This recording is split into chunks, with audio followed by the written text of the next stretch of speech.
Allô, cher abonné, bonsoir. Je crois que vous allez bien ce jour, sinon moi je vais bien. Aujourd'hui, nous allons parler d'un sujet, l'histoire d'une sœur.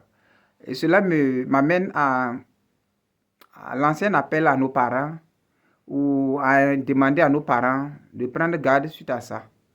Euh,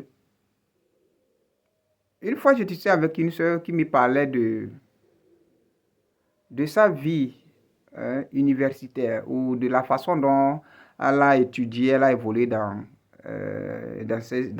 sur son parcours, j'allais dire. Elle dit quoi? Elle dit qu'elle n'a jamais décidé de ce qu'elle veut faire. Et donc, c'est les parents qui choisissent ce qu'elle va faire. Ce sont les parents qui décident de ce qu'elle veut faire. Euh, la série, que c'est les parents qui ont décidé. L'option à l'université, c'est les parents qui ont décidé également.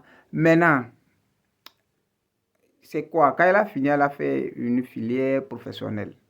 Et donc, euh, elle-même, elle avait un projet, puisqu'elle travaille avec les enseignants, donc elle était un peu meilleure, disons s'il faut le dire. Elle était parmi l'équipe des voyantes, bon, un terme vulgaire. Et, bon, suite à ce que les enseignants leur disaient, paraît-il qu'on les a demandé dans leur filière de choisir un projet et que ils vont les suivre jusqu'à ce qu'ils réalisent ce projet. Maintenant, elle a écrit son projet à le soumettre à ses parents. Vous savez, nos parents qui... Souvent, il y a un monsieur qui disait que ce soit un enseignant du primaire ou que ce soit un enseignant de l'université, un enseignant qui est toujours fermé sur lui ne peut conseiller à quelqu'un de rester toujours dans la même psychologie que lui. Voilà. C'est pour dire quoi? Vous allez voir, un enseignant ne conseille jamais quelqu'un de pouvoir devenir, bon, la plupart, je ne vais pas généraliser, ne conseille jamais un élève de devenir autre. Il y a le domaine de l'ingénierie, le domaine de la mécanique, mais on ne conseille jamais. On conseille toujours de fréquenter, finir et attendre le boulot. Vous voyez? Et donc, et le problème, c'est que c'est quoi? Son papa est censeur. Et donc, sa maman est commerçante. Et, bon, il faut dire qu'il y a les moyens. Ils ont investi quand même l'argent pour ses études.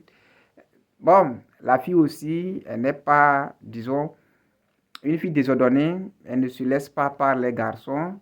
Et donc, elle a écrit le projet en deuxième année. Elle a soumis à ses parents que c'est comme ça. Elle voudrait se lancer dans ce domaine de l'agroalimentaire. Elle voulait faire des trucs pour vendre le projet dans un milieu, disons dans son village, dans la ville de son village. Donc, s'il faut le dire, le terme est façon. Et donc, les parents disent quoi? Net. Ou elle n'a qu'à laisser tomber ça de fréquenter. Maintenant, elle ne sait plus quoi faire. Et bon, puisque elle n'a pas une force, puisque c'est les parents qui décident, c'est les parents qui commandent sa vie. Bon, je ne dis pas que c'est pas bien de laisser se guider par les parents. Mais il y a un moment donné que les parents doivent savoir que ils doivent laisser libre les enfants de décider de mener leur vie comme ils le veulent. S'il y a des conséquences ou s'il y a des choses qui les retombent, qu'ils soient responsables de leurs actes. Oui, c'est ce que je vais dire. Parce qu'on ne peut pas regarder la vie de l'enfant. Un enfant de 12 ans, 14 ans, 15 ans, 16 ans, 17 ans, 18 ans, on va toujours continuer par penser qu'on peut contrôler la vie de cet enfant. C'est vrai, ils ont eu un enfant qui est vraiment un enfant sage, s'il faut le dire, parce qu'il y a des filles déjà à 14 ans, déjà à 15 ans, elles sont gâtées. Maintenant, une fille qui est à l'université, elle ne se gêne même pas, elle n'est même pas de côté de garçons et autres. C'est une fille à jeter les fleurs. Bon, ça c'était une parenthèse. Maintenant, les parents ont refusé, elle a laissé tomber le projet. Vous voyez? Et donc, ce projet elle n'a plus continué sur ça. Elle a fini maintenant la licence. Elle est revenue. Les parents ont décidé, mais elle n'a même pas fait 2 minutes en ville. Quand elle a fini la licence, la fille n'a pas récupéré ses diplômes. On demande à la fille de regagner le village, de rester avec sa grand-mère. Mais je me pose la question, est-ce que la fille a étudié pour venir rester au village ou bien elle a étudié pour, enfin, faire quelque chose avec ce diplôme? Voilà.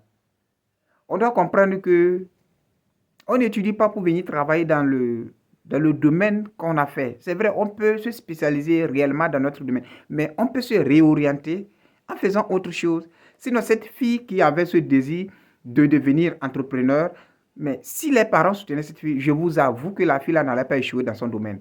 Parce que c'est sa passion. Elle est déterminée pour évoluer dans ça. Tout ce que je vous dis là, la fille ne parle pas, elle est calme. Et donc, tout ce qu'elle avait, ça, c'est ce qu'elle voulait faire.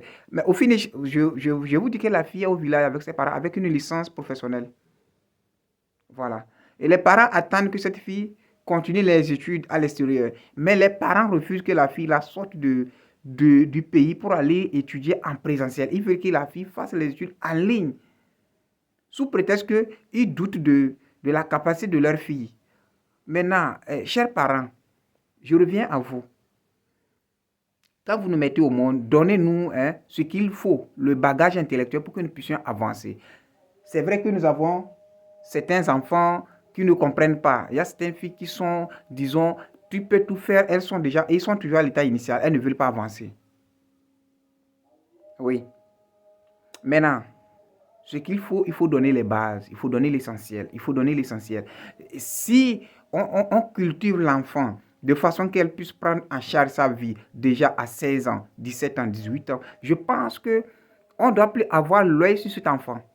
Mais on devait voir comment est-ce que les Américains, les Américains et les Français éduquent les enfants. Disons les bons, je vais dire.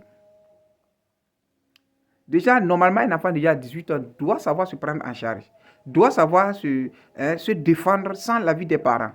Normalement, on dit à l'université, oh, c'est bon, si au moins certains qui ont été une fois convoqués à l'université, ils vont comprendre qu'on ne demande même pas l'avis des parents. On sait qu'un élève ou un étudiant, déjà à son âge, il peut se prendre en charge, ce n'est plus l'avis des parents.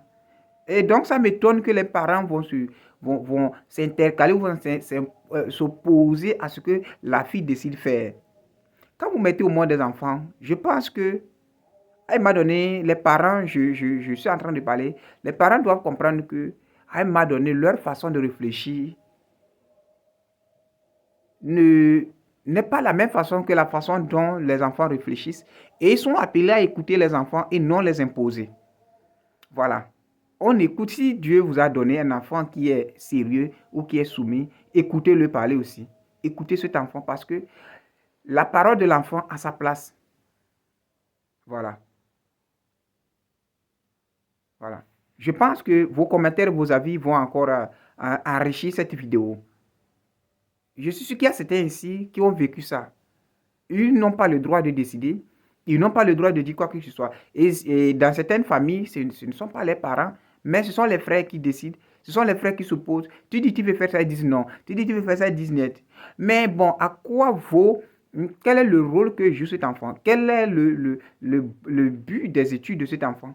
Mais quand on étudie, en fait, c'est de pouvoir se perfectionner dans les domaines donnés et non de devenir exactement ce que les gens pensent.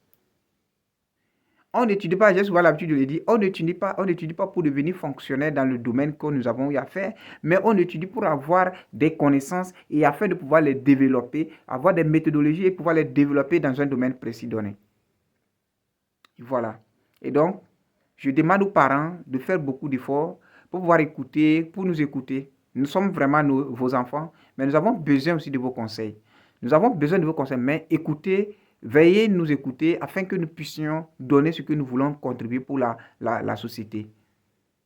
Merci, chers abonnés. Si cette vidéo vous a plu, likez, partagez et abonnez-vous.